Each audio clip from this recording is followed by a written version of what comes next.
athlete, is it?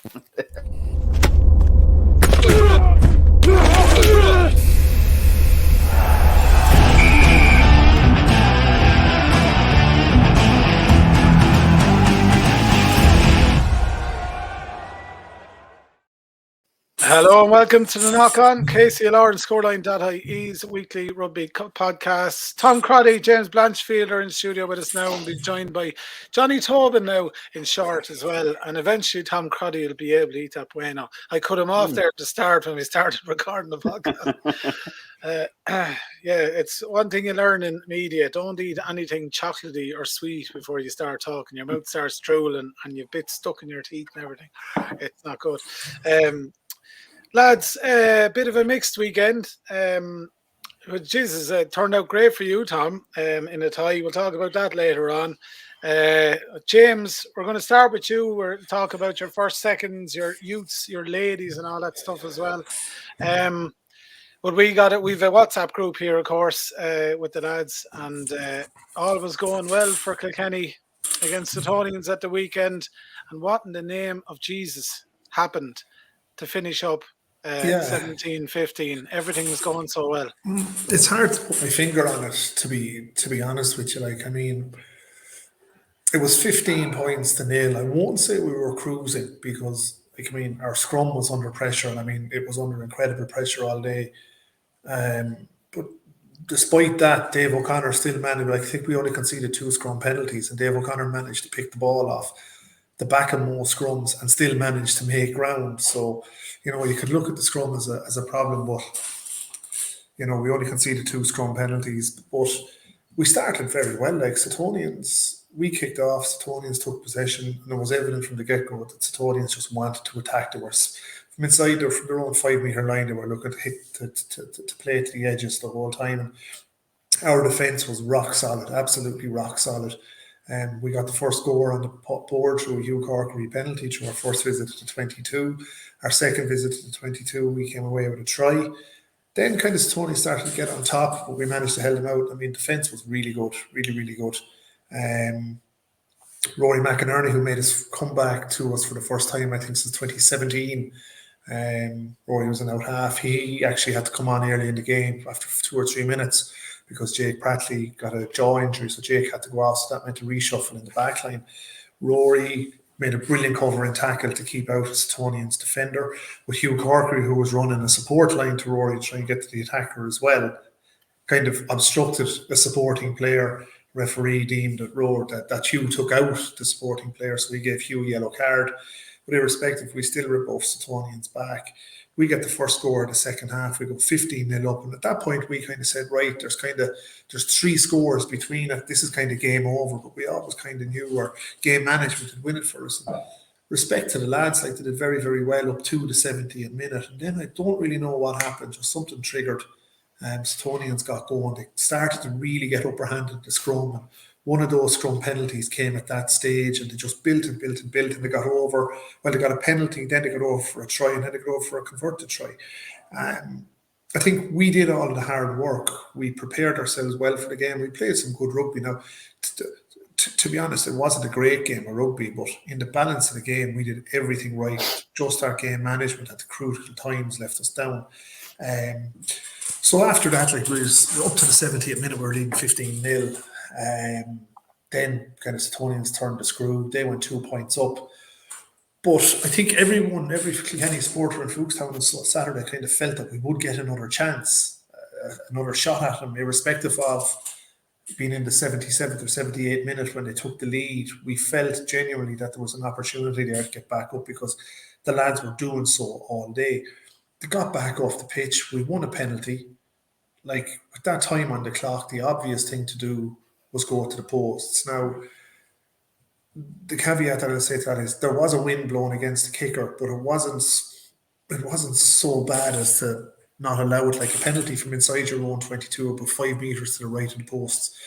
You know, at that stage of a game, you're going to have a crack. And we made the decision, and it was a collaborative decision. Like, the lads discussed it, to tap and go. We tapped and went. Unfortunately, we were held up, and their scrum, off the back of the scrum, they retained possession for 3 phases, and kicked it into touch, and it was game over. And it was a very, very bitter pill to swallow for the Kilkenny supporters, for the Kilkenny players. There's no sense in me kind of criticising anyone for the decision, because the lads made the decision at that point in time that they thought was the correct one. So, you have to stand by your players. As Johnny said the other day, players don't lose, they learn. You'd hope that they'd learn from it and move on and try and get a result, which is a tall order this weekend away to Bective. But it's very, very difficult to put our fingers on what went wrong. But, if you look back during the course of the game, we had 2 additional very golden try scoring opportunities in the first half. We could have had 4 tries in the first half if we were more efficient. And this is a continuous issue, that when we get into scoring opportunities, we're not being efficient when we get them. And we also had an additional 1, definitely 2 in the second half. Podgeman was very unlucky. He went on a break up the pitch, but the wheels aren't as fast as they used to be for Podge, and he kind of hacked on, trying to run onto the ball, but the Suttonians defender got across to take it.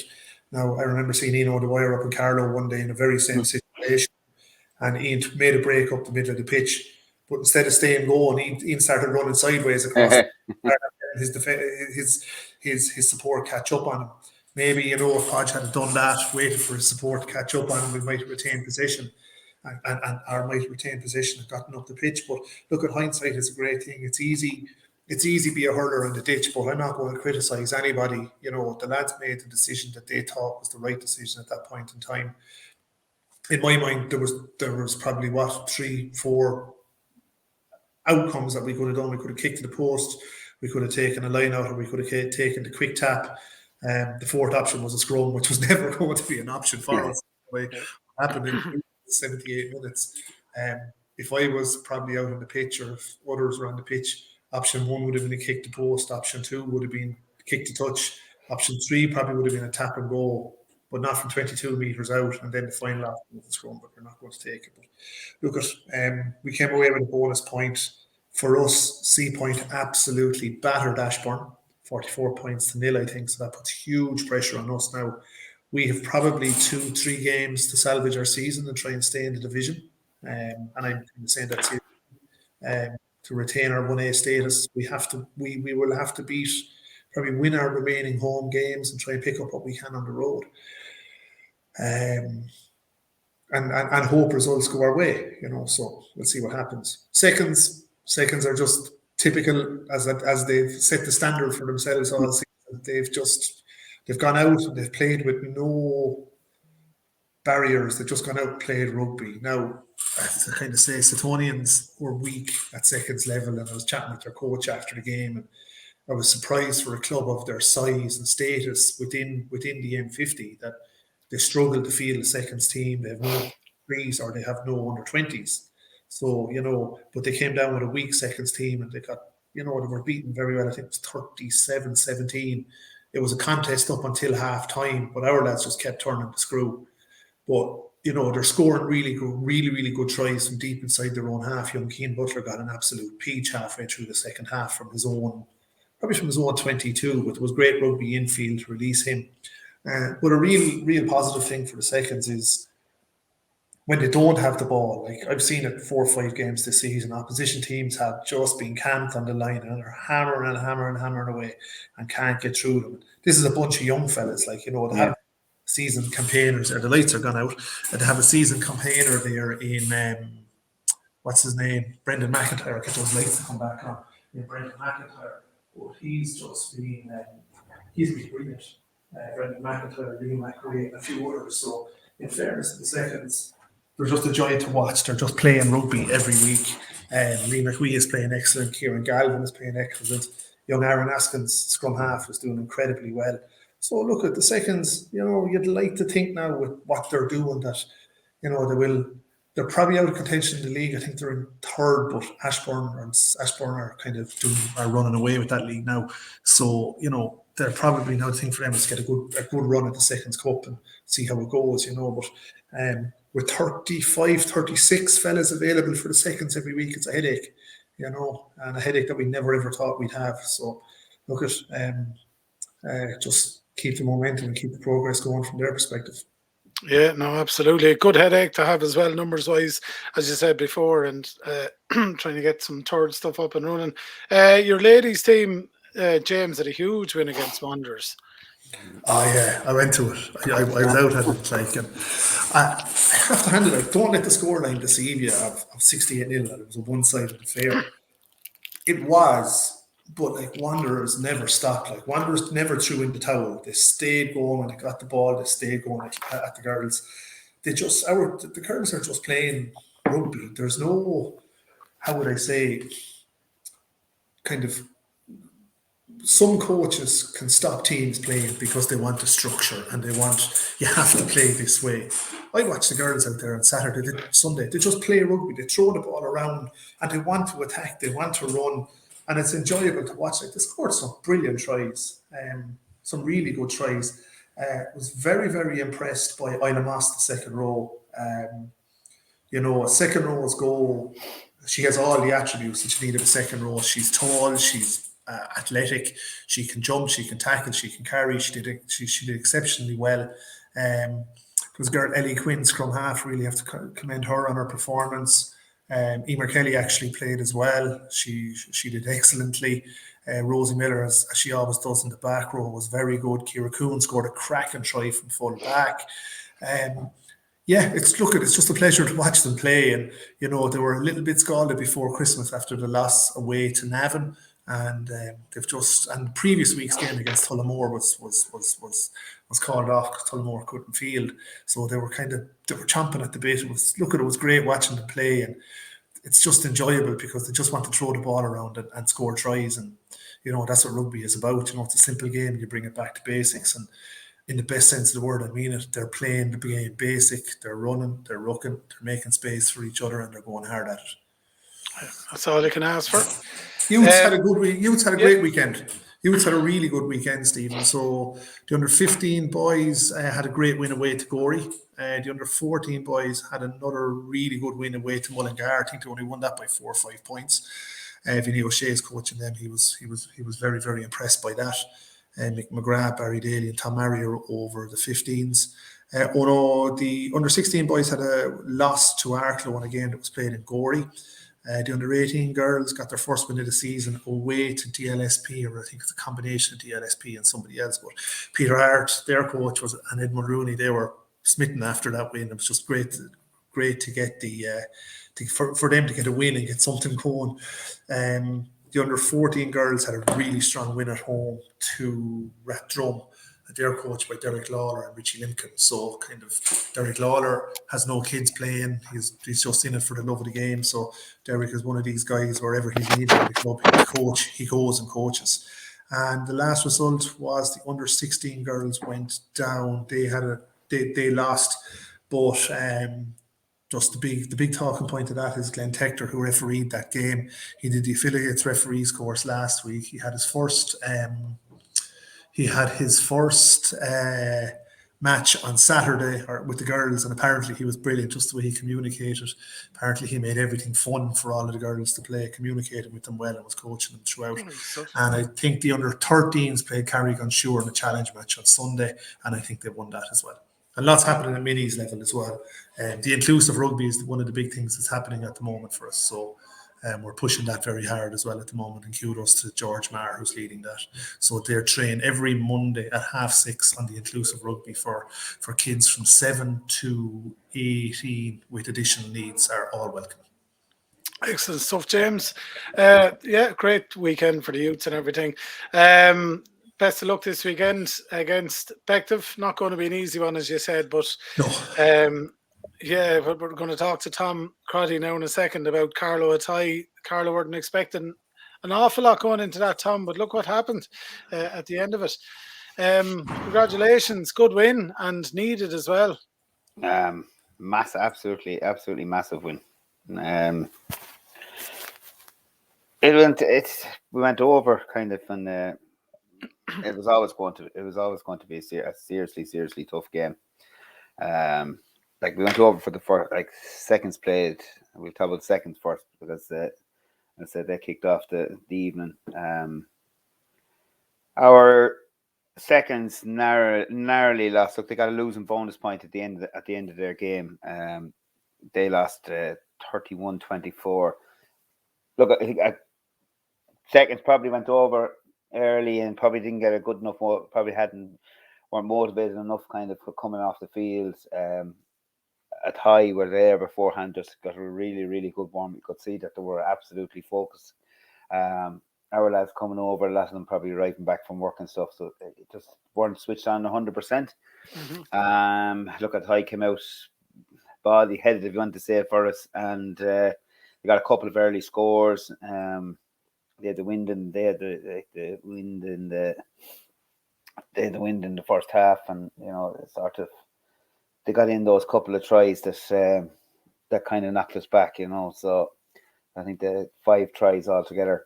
A bit of poor defending by us, in tight, but the lads came back second half. Look, the team played well as a whole. Just as I say, they got a poor start, and those games that you start poorly and it's very hard to chase, especially cold day and the rain that was coming down to start during that second game. But look, some lads had really good games there.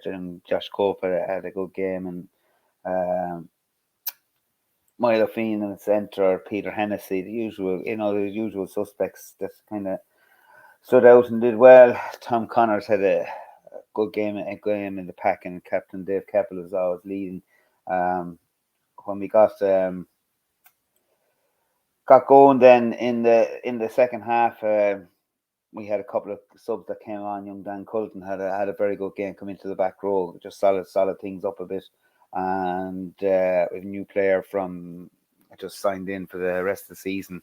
Adam Strong, he played with Kilkenny College and he's from Tullow originally, but he's doing placement. And one of the lads actually from the first, he's doing a placement his farm. So we're kind of blessed to have Adam just to join the club. He's a strong player, and I'd say it won't be too long before he'll be hunting the place on the first, actually. So he came on and played. He got about 15-20 minutes, but you could see the difference that he made when he came on. So, as I say, it was a good, strong team.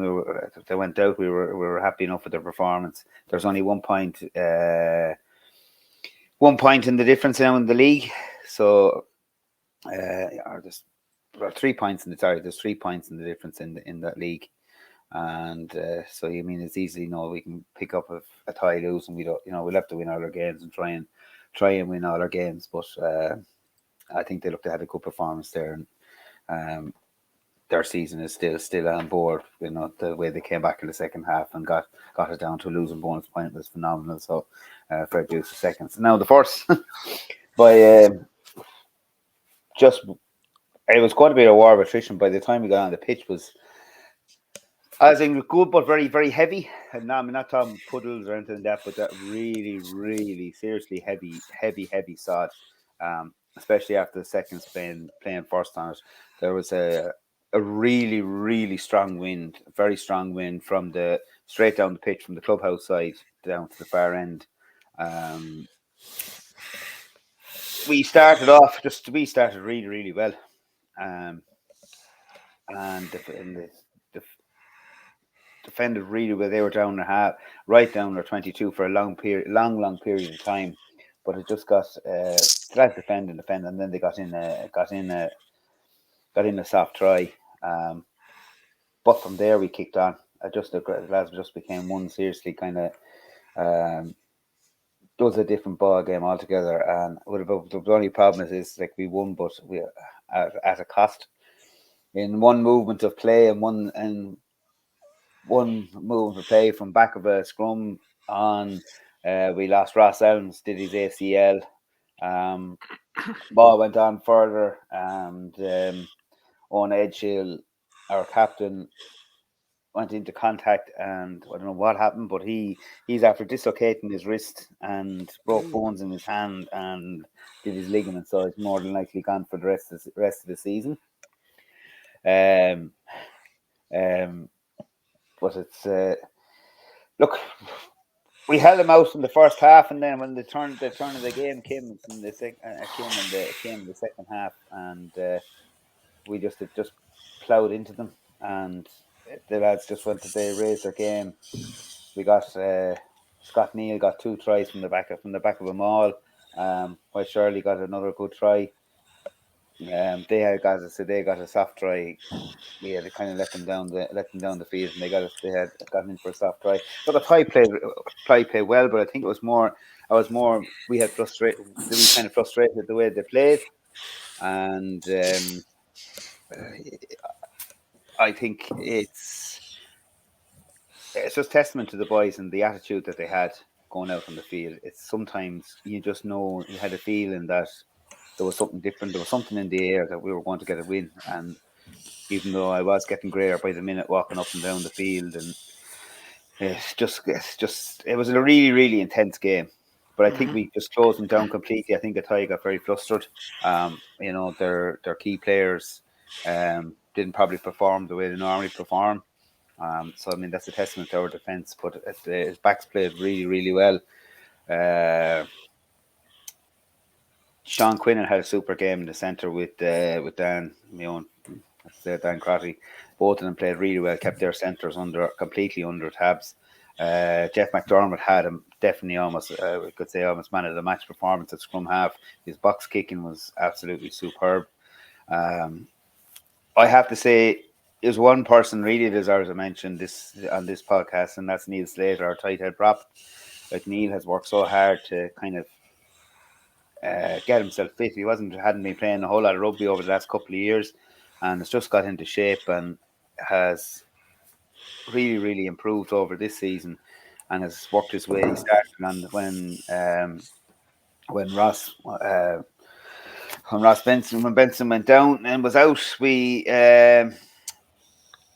Neil went in, but Neil ended up playing 80 minutes of that game at tight head prop because of we had our sub prop was away. One of our sub props was away, and we ended up with Scott Neal, who was our hooker, who had a phenomenal game at hooker. Ended up going in loose head prop, and he hadn't played loose head props in school, so we kind of suffered in the scrums a little bit till we got things shaped, till we kind of eventually got things settled. But Neil was absolutely outstanding at tight head prop. The last 80, a tight head prop in a modern game lasting 80 minutes at that level was just really cracking. So complete hands off him. And Paddy Mackey, I know that like after losing Ross at number 8, Paddy Mackey just took up the mantle and just played on. Like, there was nobody there for the subs that came on. There was absolutely from 1 to 22 were just, I have to say, they were really, really good this week. Excellent, Tom.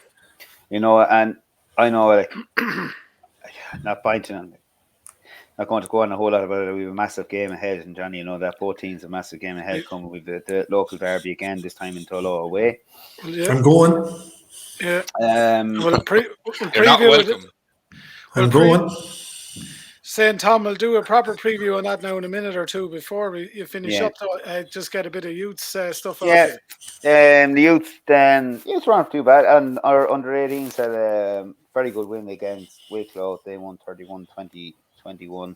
Our under 16s beat Wexford well enough. They had a very, very good win at home on Saturday. Our under 15s were unfortunate. They lost by 3 points to Come on, the lads. They kind of have one of those sort of relationships: win one, lose one. But this time they lost by 3 points right at the end of the game. So, well, look, it was a cracking game. I actually saw a little bit of it, and as I say, those two teams have kind of hop off each other the whole time. And so they've had wins and losses each. So it's good to see the standard rugby. The under 13s had no game. Under 14s are unlucky with they lost to Gorey, and Rhino 16s had no game. The Rhino 14s had a very good win, huge win away to New Rock. They won 19-12, and I have to say, hands off to their coaches. Their numbers are growing by the minute. Every time I seem to look down at them on Monday over in Tullow, they seem to be just getting more and more and more players, and it's a real mix between Tullow and Carlow. I think they're nearly 50-50 with the players at this stage, and I have to say hats off to the management and the coaches at that 14s team, that they're really, really developing into a nice little side. And of course, the girls are really, really, really enjoying it. But that's good day for the youths, and good day for the club at the moment.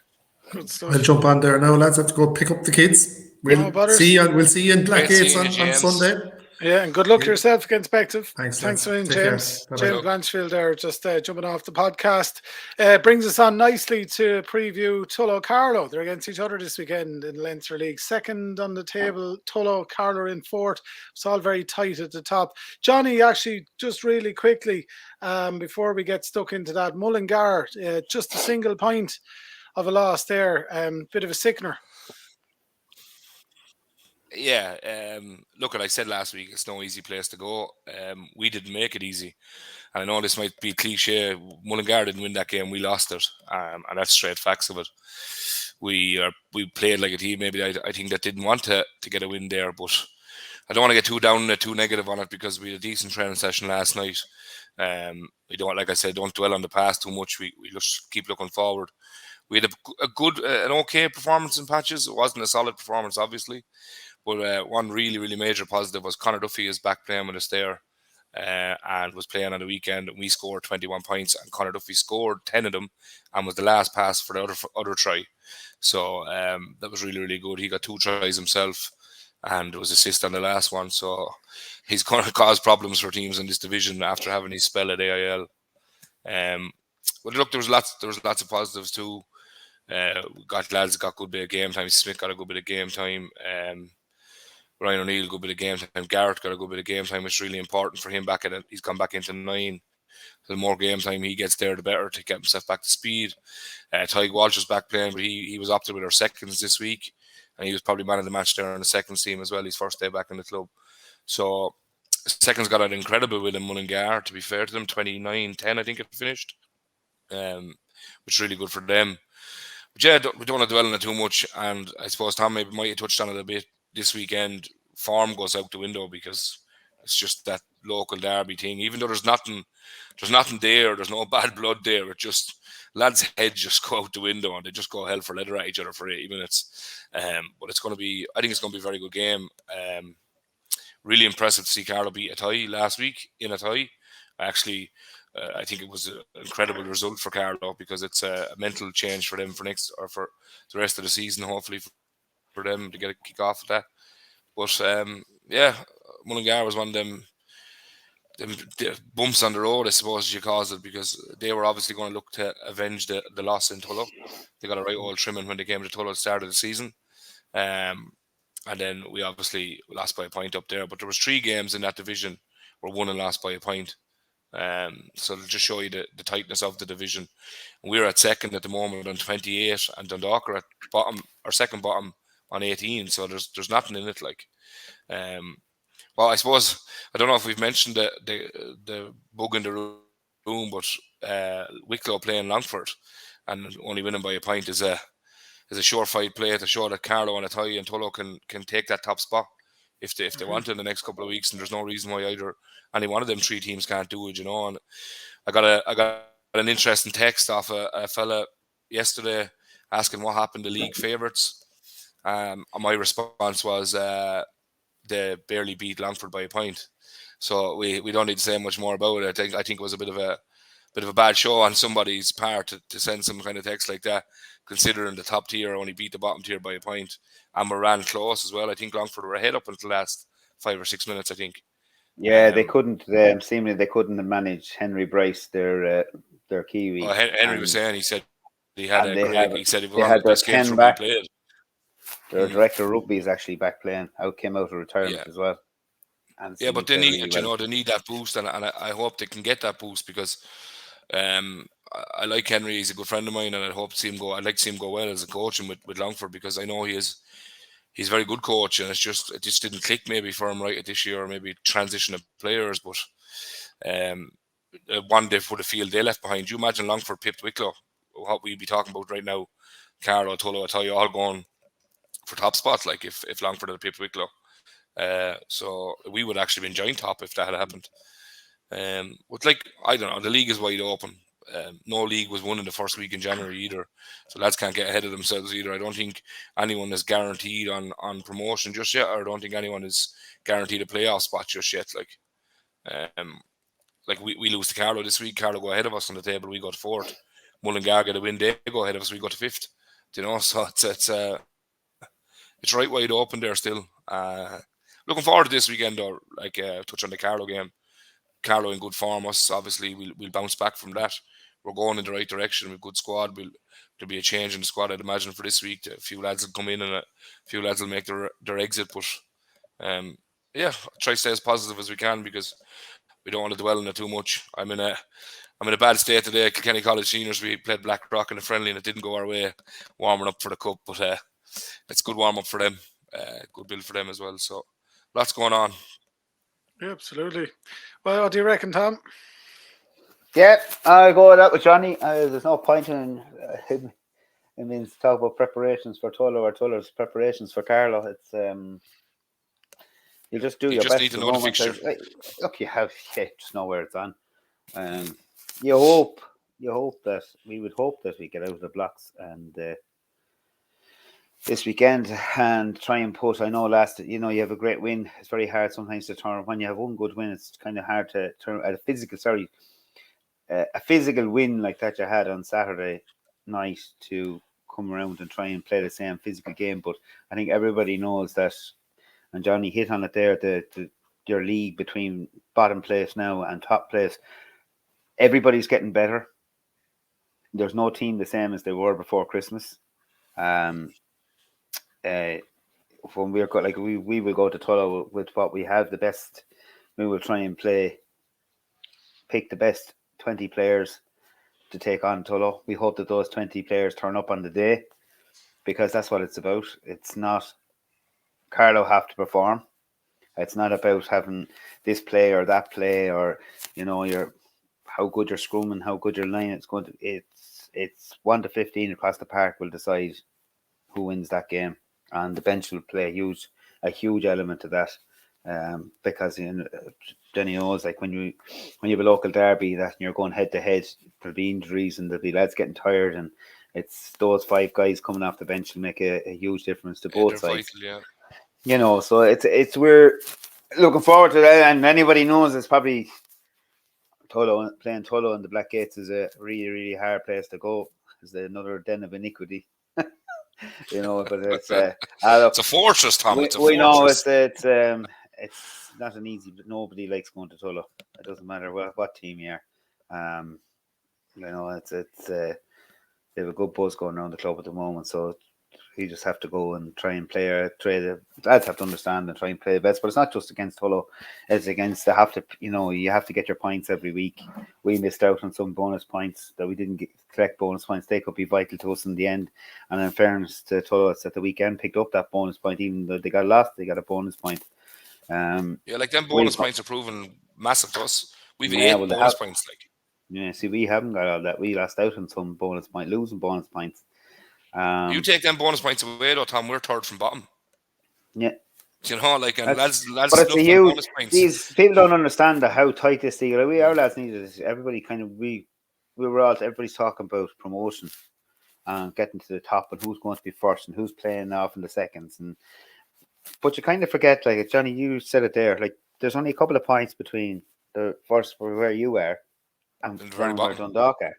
And we said this to the lads that if we lost against Athy, there was no joke about this. We could be playing for relegation. We still have Tullow, we still have Longford, we have Longford at home. We have to travel to Dundalk, and we have to travel to Wicklow.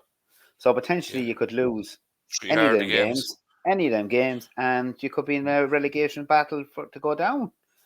Very quickly. Yeah. Club has to understand, and people, supporters have to know that it's very important to. We had a massive support. We were absolutely thrilled. I have to say thanks a million to everybody that came over to us. There was even some Tullow lads there, Johnny. Sprocket and the boys were over. I know that. Sprocket's been watching Carlow for years, lad. I don't know Sprocket knows. Yeah, He'd I should always look come at off it. the match. It's part of the game too. Like if And I'm a sure number he let should. out a yell for Carlow at some stage. No, I hope he did. Because I would if I was there. Yeah. No, look. No, I just on that as well. Actually, just on that point there. Just from a Tullow perspective, we just want to wish Owen and Ross the best and get back, hopefully healthy and right, because it's not nice regardless what team you play for, what club you're with. The lads have jobs and stuff and home lives and stuff that they have to keep themselves fit and healthy for. So wish Owen and Ross the best there, and hopefully they get back right and see him on the grass soon enough.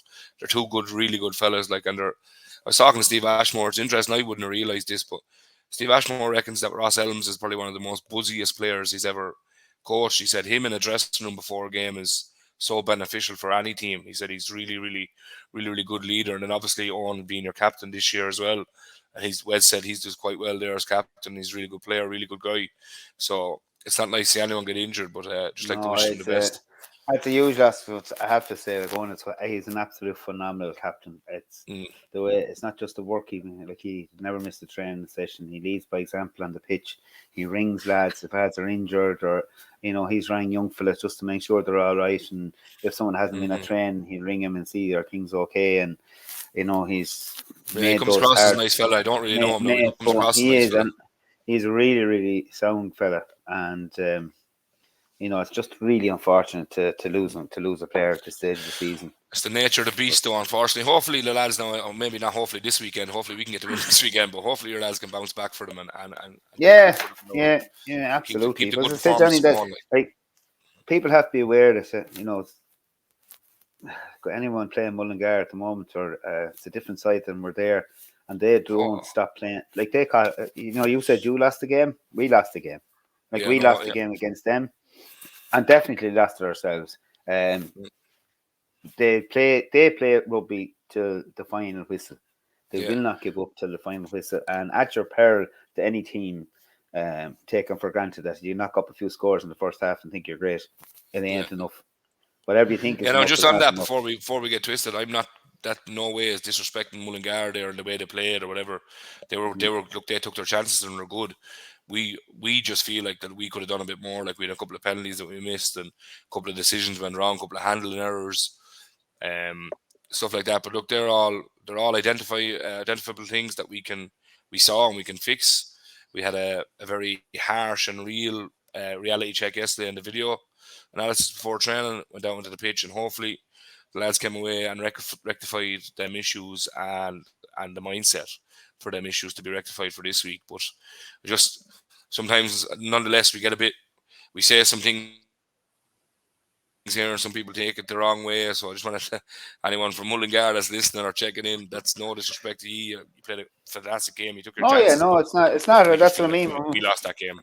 Yeah, but we were the same, Johnny. It's no disrespect to a team. It's to say that we had put the scores up. If it was not like when you put scores up on the team, you should be able to keep it. You should be able to control a game. The game had to travel. We lost at home.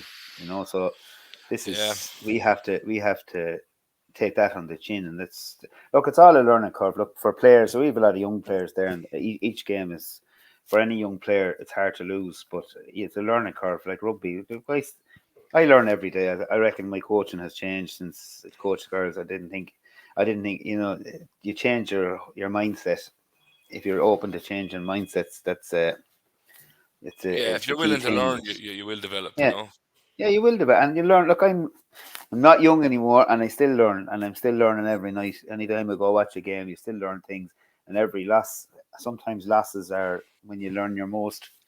Like I said last week there in the group, and James used it on his Facebook post. I want to patent that. Actually, I want to get a few euro off Kilkenny Rugby Club for that. You don't lose, you learn. So Blanchfield, don't be copying my sayings. I've gone with that idea for the last maybe 2 or 3 years in my coaching, that I address it with the players, obviously, and here in the college as well. We live by it. We don't lose, we learn. So we get better, and we take the losses as a learning curve, and we just see what we done wrong. We sit down, we have a look at it in the video, and then we talk about it in the pitch, and we fix it. So last week we didn't lose. We learned a lot about ourselves last week, where we got found out on some other things that maybe we thought we were a little bit too good at. Maybe we're not. Maybe we need a little bit more work on. So big learning curve. Put it into training this week, and hopefully this Sunday we learn from the mistakes and we go get a good performance. Not going to say we're going to get a win or whatever, but a good performance, what we're looking for, same as last week.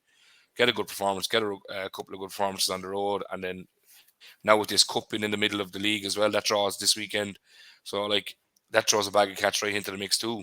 You know, so promotion has gone out of the way. We're not like that text I got. I'm not even worried about playoff spots. Not worried about any of that. We're worried about building performances. That's the key all about it, and winning or learning. So that's where we're at. Well, lads, the very best of luck this weekend. Kilkenny are in action. They're away to Bective. That's going to be a tough one.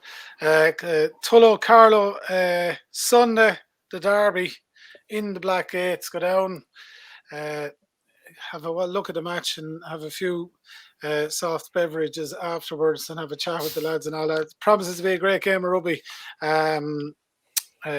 These local derbies always are. If you're around, first are usually out at 1:30, is it? It's seconds 1 o'clock, first 2:30. Yeah, there you are. Yeah, until the clocks go back again, until the weather changes, we won't be going back till 3. But yeah, like what Tom said there, he had great support on the weekend in Athy. We had great support in Mullingar, to be fair, and not a good spin to make on a Sunday. So thanks to everyone that came to Mullingar, and hopefully we get a good crowd in the Black Gates. We generally get lads out from the town that wouldn't know what they'd be looking at this egg shape all the time. What's going on here? But it's good old banter, and everyone out there is really important to make a bit of noise and generate a good buzz around the place. You know, this time last year, myself and Tom were standing on the sideline talking to each other. Tom was a very nervous president, and I was a very relaxed hurler on the ditch. So it was good. It was a good environment. I'm still a very relaxed hurler on the ditch, and Tom is still a very nervous manager. But we're working on it. Yeah, good stuff. Go well in all the games this weekend, lads, and thanks for joining us. Tom Crotty from Carlow, Johnny Tobin from Tullow SCTU, Kilkenny College, and further afield. And further afield, lads. Thanks for joining. James Blanchfield was on with us a little earlier on. We'll talk to you next week and see how everyone got on. Cheers. Talk to you Sunday, Tom. Cheers, bye. Bye.